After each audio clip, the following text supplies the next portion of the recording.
రెండు చాలా కీలకమైన విషయాలు. మీరు ఐస్బర్గ్ లాంటి అది కూడా organic very different brand with natural taste, refined sugars లేకుండా, ఏ విధమైన అడిటివ్స్ ప్రిజర్వేటివ్లు లేకుండా చేయడం అనే ఐస్ క్రీమ్లో మీ ప్రైసింగ్ పాలసీ ఆబ్వియస్లీ మీకు యూనో 40 రూపాయలు దొరికే 30 రూపాయలు దొరికే పాలు మీరు 60 రూపాయలు కొంటున్నప్పుడు మీకు కాస్ట్ షూట్.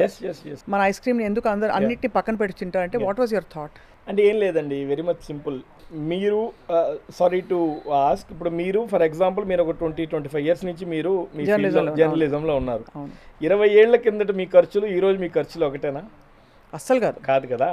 సో మనిషి బతికేది ఎదుగుదల కోసం. సో వాళ్ళ ఎదుగుదల ప్రకారంగా వాళ్ళ ఖర్చులు పెరుగుతాయి, వాళ్ళ బతికే విధానం మారుతుంది, వాళ్ళు తినే తిండి మారుతుంది. So we need to deliver the same product for all the classes.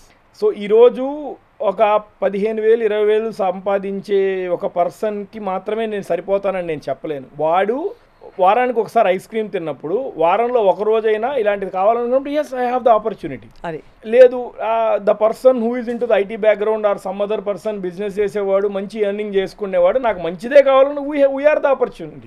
అంతే కదా. సో ఈ ప్రతి ఒక్కళ్ళ రిక్వైర్మెంట్స్ ఫుల్ఫిల్ చేయడమే భారతదేశంలో ఉన్న పెద్ద business opportunity which have tapped.